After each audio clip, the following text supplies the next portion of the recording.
Hello and welcome to Moneylife. This is Sucheta Dalal. This time we are going to move away from defaults and talk about something else, which is issues that concern you and me as investors. So here's the good news. Two regulators, the Securities and Exchange Board of India and the Investor Education and Protection Fund Authority, not really a regulator, but under the Ministry of Corporate Affairs. They actually want our feedback among other stakeholders. But remember, we investors are the largest stakeholders. They want our feedback on two discussion papers that are relevant to us. So SEBI wants feedback on grievance redress and the Investor Education Fund. I'm going to call it IEPF in this video. It wants feedback on the system of claiming our own shares, which may be impounded and pooled by IEPF. I'll explain this a little in detail later. But basically, they have systems which are difficult to use. There are complaints about grievance redress. They want to improve it. And they're asking us whether their discussion paper, what they propose to do, makes sense. And they have posed some questions. Does this signal a new sensitivity towards investor issues, a genuine attempt to ease a friction-ridden process? Or is it just procedural, put it out there, get information? Most investors don't bother anyway, and nothing much happens. You go ahead and do something and say, look, we have helped you. Let's analyze both of these. So SEBI's grievance redress is focused around what is called SCORES. SCORES stands for SEBI's Complaint Redress System. That's the acronym. So does SEBI score? Now, SEBI is looking to strengthen this redress mechanism. It wants to settle online disputes. It wants the mechanism to work online so that you don't have to go and meet intermediaries. How does it work today? You first file a complaint with whoever you have a problem with, the company, the exchange, the depository, the broker. These are called market intermediaries, maybe a registrar as well. Then you have the exchanges and depositories are market infrastructure institutions. Now, if your problem remains unresolved, then you can file an online complaint with SEBI's complaint system, SCORES. SCORES will connect with the MI. If the MI looks at it, MIB, the intermediary, the broker, or the company. If the problem can be solved, that ends the story, you're happy. If it cannot be solved, then it goes into a three-step process. There is mediation and conciliation. That doesn't work. There is an arbitration process with 3 arbitrators. There are fees involved. This is conducted by stock exchanges mainly. And if again, people don't accept the arbitration judgment, then there is an appellate arbitration. Long process. Most investors get very hassled by it. Unfortunately, I believe that SEBI is only seeking feedback on the online process, which involves arbitration, without first attempting to find out if SCORES is working as it should. SCORES itself, I think that should be the starting point, has a lot of issues, and I'm going to talk about it. So what SEBI has done is put out a paper, framed some questions as it goes along, which to my mind can be answered very quickly from the investor perspective, because it doesn't give us all the information that we want. So there's an online grievance redress system. That is welcome. We don't want to spend time going to an exchange, spending days together, taking leave if you're a young investor. So yeah, going online is great. The problem is whether online or offline, it will remain one-sided and prejudiced against the investor. And we have been saying this all the time at Moneylife in our columns and at Moneylife Foundation in so many of our seminars. Why is it unfair? Why is it against the investor? Because the process today pits an investor, me, who has a problem with, say, the broker, a company, or a registrar, against somebody. So my knowledge is limited. I know how to trade. I know what to buy, but I don't know all the rules about the stock exchange, what rules govern brokers, how they can be sidestepped, how you can be lured into saying things which will work against you when there's a dispute. Pitted against me may be a large broker, because most of us trade through large brokers who have specialized teams, deep pockets. They have lawyers on their payroll who are working on these investor complaints, appearing before SEBI, appearing in arbitrations day in and day out. So an expert, lots of money, knowing all the rules on one side, an innocent investor, maybe not so innocent, maybe a little greedy, but lured into doing the wrong things on the other side, fighting. How unequal is that? Now, to add to that, the psychological part, that most of the brokers' representatives are on such friendly terms with the exchange officials. Hopefully, all that will not be visible and intimidating when it goes online, but one never knows, right?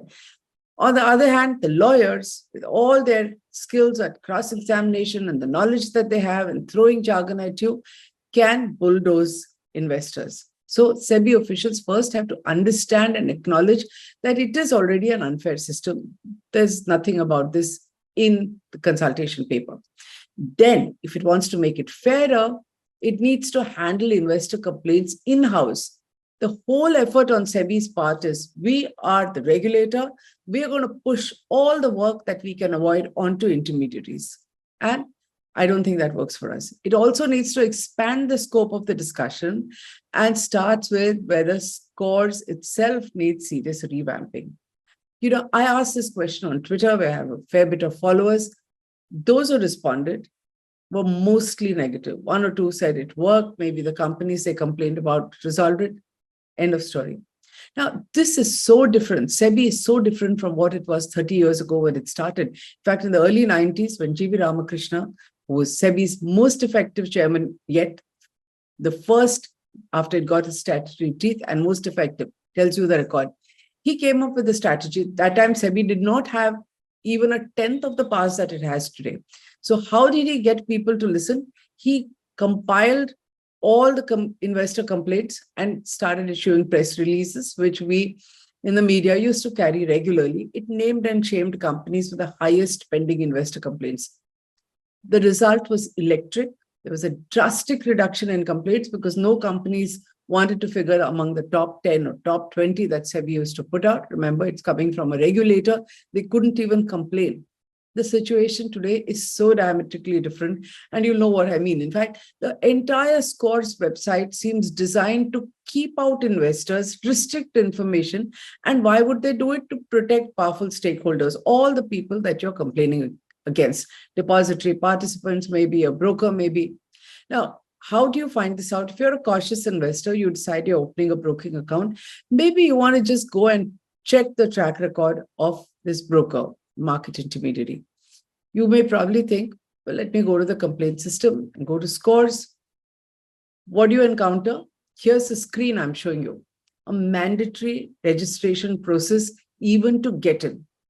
Now, is it a simple registration like everywhere else? Name, password? No. It asks for your Aadhaar.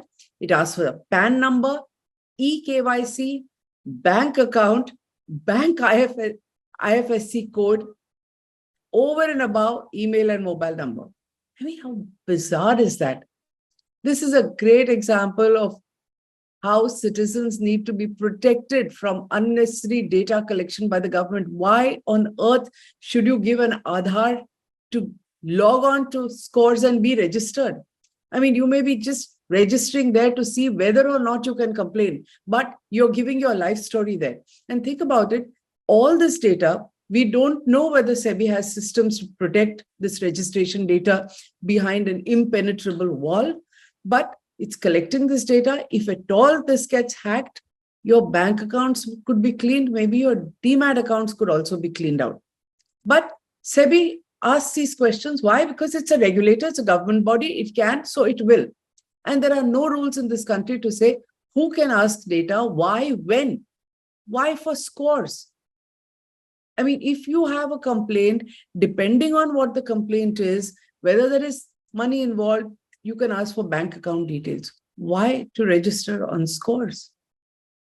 Who's going to ask the question? In fact, let me be honest, I have not filed a complaint on Scores, so I discovered it only in the process of writing or doing this video blog.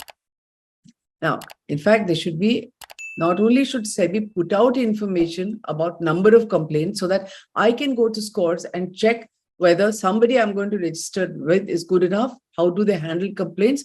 keep out personal details, keep out the names of complainants, but put at least broad numbers. Will I want to open a broking account with someone who has a lot of complaints? Would I trust a depository participant against whom people are complaining? How do I know?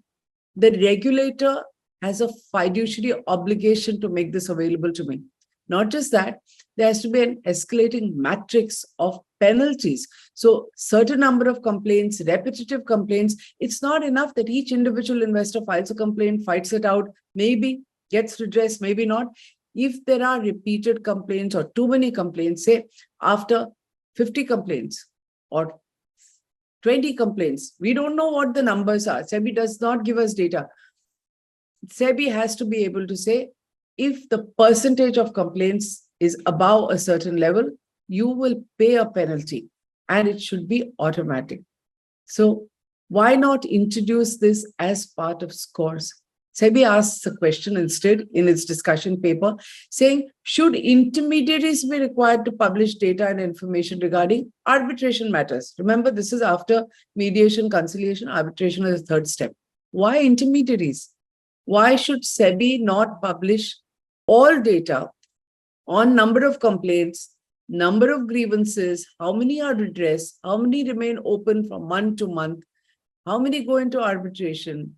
Does the broker or intermediary hassle the investor by filing needless appellate arbitration? It wants to cancel the appellate arbitration. Great idea.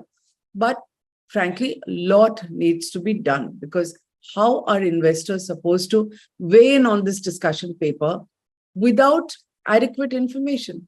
That paper itself should have put out a lot more.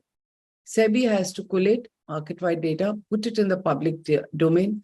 Only then can relevant feedback be received, especially from us. We are the largest stakeholders. We may seem powerless, but in numbers, we are the largest. Now look at investor feedback.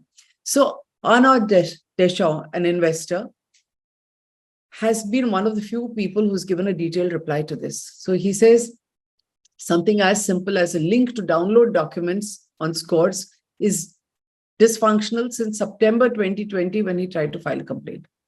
He has a complaint against a company. He says there is so much information asymmetry that the company and the people who are dealing with the regulator seem to have far more information than what is given to him as an investor. So there are two people, one person complaining against the other. This person, being the company and powerful, is in touch with SEBI, gets a lot more information. This guy doesn't matter. He's the investor, so he gets nothing. So SEBI gets a reply from the company. And this is a complaint we have received repeatedly. Acts like a post office, receives things from the more powerful the intermediary, the more believable, according to SEBI officials, they are, because they're quite happy to take this information, close the complaint, and move on. They don't even bother. So basically, act like a post office, close the complaint after hearing the intermediary. The largest complaint is that officials handling scores are eager to transfer responsibility to intermediaries, especially stock exchanges. So make one attempt, dump it on the exchange, say go in for conciliation, arbitration, rather than understand the grievance and make a serious attempt to resolve it. It's an unequal battle which starts at the regulator itself, which is putting out this paper. And remember, the preamble to the SEBI statute puts investor protection ahead of market regulation. It's its job, it's its duty to put us first. It's not happening. So forget the other questions. I think SEBI needs to go back to basics, look at scores, then have a discussion with us. We're happy to participate. I'm sure you'll agree. Now let's go to IEPF. What is IEPF? Like I said, Investor Education and Protection Fund. So if you have shares, bonds, dividend, interest, bonus, which you have not claimed for 7 years, could be any number of reasons. You are an heir, you have inherited something, it's in litigation. There are many reasons why people don't claim it. It's lying with the company for 7 years. Then, under a previous amendment to the Companies Act, the Ministry of Corporate Affairs said all this money will be transferred to the ministry under a pool called the Investor Education and Protection Fund. This was supposed to be used for our benefit. Instead, IEPF has created an authority, has all kinds of partners, completely non-transparent, and it's using the money to give ads, and apparently it's educating us. I don't know if any of you have gone there and got educated. Main thing is that it allows you to go there. If you discover that your shares are lying with the company and have been transferred to the pool, provide the data and get it back. Since people move from physical shares to demat shares, there are lots of people who did not know what happened, did not get them dematerialized, and are slowly discovering that the shares are lying there. And believe it or not, a lot of them are discovering because there are agencies who have become specialized in helping you recover. They see your name there, they get your number, they call you up, and they say, do you know that your father had shares and these shares are lying with IEPF? So you go there to IEPF, has an online process, which is so difficult that people are complained that they're not able to get their shares back. It's cumbersome, full of friction. So there are, like I said, specialized agencies, IEPF Claim, Share Samadhan, Recovery Scheme, and scores of others. Okay, they charge anywhere between 20 to 50% of the value of money locked in IEPF to help you through the process and get it back for you. People are paying 50%. And the ministry, strangely enough, run by bureaucrats, IEPF stubbornly insisted that we have this beautiful mechanism. It's easy for you to do. You don't need agents. The constant warnings, don't go and get agents to help you. In fact, most people will tell you that's the only way they're able to get it because it is so deadening. Now, the good news, they have discovered that their process is difficult, and they have this discussion paper to improve things. I must also say they've done a good job with the discussion paper. There are lots of details. What they're going to do is create more online interface with investors and companies to make it much faster, to make it simpler. We have written about this. Here's a link that I'm showing you where you can go and look at it for the faster process. And they're making it much more simple if your claim is below 5 lakhs. Documentation will be very low. You don't need to get things notarized. You can self-attest. If it's a little more, if it's above 5 lakhs, then there are lots of, they're saying they're relaxing things even there. Now, the discussion paper says, where is the problem? They blame it on companies because they say companies are taking a very long time for verification. Remember, after dematerialization, companies have closed these specialized share transfer agents. So it's possible that the company secretary with a couple of people is going through the hassle. So you have changed the rules of the game. You've changed how it works, and you're dumping it back on companies saying, hey, do this and do it faster. Now they want it online. Let's hope it works. I think the idea is good, but remember, companies close down share departments because they're not needed. There are registrar and transfer agents. Now you're pushing it back, saying, come online, do this, do that, strict timelines. Why are they doing it? Because they are the regulator, they are the ministry, they can crack the whip. On the positive side, like I said, the IEPF paper is very detailed. It's specific in its analysis. It seems sincere about the claims process. In fact, I strongly recommend that if you're an investor, please read the paper, go and make the effort. There are reasons for the delays listed, the discrepancies which occur all the time, the mistakes that you're likely to make, why things are rejected. So if you fix all that before you put in your application, there's a good chance it may work faster because you'll take care of these issues. There are issues with nominees, succession certificates. There are issues when there is joint accounts or there is further corporate action after the shares have been impounded, like there's a share split or a bonus issue. So if the investors know and look and handle this before the application, it's going to make it a lot easier. Even in terms of other information, this paper is a lot more detailed. For instance, it tells you that 5,685 crore is there with IEPF as of November 2022. This accounts for 1.17 billion unclaimed shares. It's a lot of shares. Then it has details of the claims filed and disposed. Here's a chart that I'm showing you. As you can see, there's a lot of transparency. What has been refunded, what has been rejected, what is approved. I appreciate that. Far better than what SEBI has done. But this excellent report, otherwise excellent report, ends by posing 3 questions, which I have an issue with. Okay, they, if you ask me, look like an attempt of IEPF to, again, like I said, dump responsibility elsewhere. So we will sit on these 5,000 crores and the interest. We'll have our friends, which is the Institute of Chartered Accountants, company secretaries, we'll call them partners, we'll do seminars with them, bureaucrats, mind you, enjoying our money in the authority. But the hard work, we'll do a little bit and dump it on companies. So see the questions.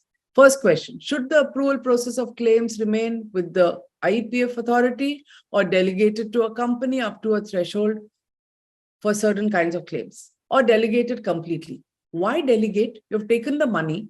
You have said DMAT. They don't need a shared department. You are sitting on the money, 5,000 crore and the interest earned on it. You do the work in the ministry. Employ people. If there are these agencies that are taking money and doing it, you do the work. Don't delegate. That's our response. Remember, IEPF has blamed companies. It is enjoying the interest. So I find this a shocking attempt to transfer its duties. Second question, should the shares and amount be transferred to IEPF directly, by IEPF directly to the claimant or to the company, which will further transfer it? So instead of eating like this, I will give it to that person and that person will give it to you. Why? That person being the company again. Why are they bringing companies here? Because they are the regulator. They can crack a whip, make companies do things. I don't hold a brief for companies, but you are sitting on the money. You are sitting on the interest and benefits. Why will you not use it to give it directly? Why will you give it through a company when it is impounded with the IEPF authority? So you will give it back to the company and ask the company to give it to reduce your work, to reduce being blamed. I don't think this works. And that's why it makes you wonder what is the actual intent behind this paper at all. Last question. Should any threshold of limitation be brought by which claims can be settled only as value of shares or time bound? So what they want to do is remember, after 7 years, the shares are transferred. They say, we'll hold it for 10 years as shares or bonds. After that, we'll sell them. That value, which is frozen at that time, can be claimed back by you. On one hand, it looks like a great idea, but when you think carefully, it's not so great, because what is it that you're going to claim from IEPF? Only if it's a blue chip, which actually has gone up in value, which has been paying bonuses, dividend, or bonds, which are of high value, have an interest to pay. Why will you sell this? If it is defunct, like they say, gone into insolvency, hey, I'm not going to chase it either. My father or grandfather may have owned it, I have inherited it, but it is of zero value. I'm not going to spend 1 minute of my time or effort to chase it. So trying to convert is rubbish. They are stuck with a whole bunch of shares of dud companies. They want to get rid of the problem. They're making it out as though it's something that they're putting up for discussion. Doesn't make sense. In fact, let them start thinking about this. Orphaned shares, we call them. So if you have a DMAT account and the company's shares that you're holding has gone bankrupt, you can't close that DMAT account because these orphaned shares, which have no value, on which you pay depository fees, continue to exist. And no regulator wants to think about it. Here's IEPF wanting to transfer this problem. So what we can encash, we'll encash. The rest you forget. I don't think it's done. It needs a lot more discussion, not a quick answer. So good news and bad news, they're asking us questions. They haven't thought through what they're asking. In IEPF's case, wonderful report. Intent is not clear. The 3 questions that they have framed, our answers are negative for all of them. This affects you if you're in the market. If you are, please pay attention to it. Listen to it again. Go and look at the links that I've given you. Read these reports. Send your own response if you can. And let's weigh in, because it matters, before they change the rules. 26th and 27th are the last days. They may be extended, so it's not just 2 days away, but do respond. And if you agree with what I say, share it with other investors and subscribe to Moneylife. Thank you.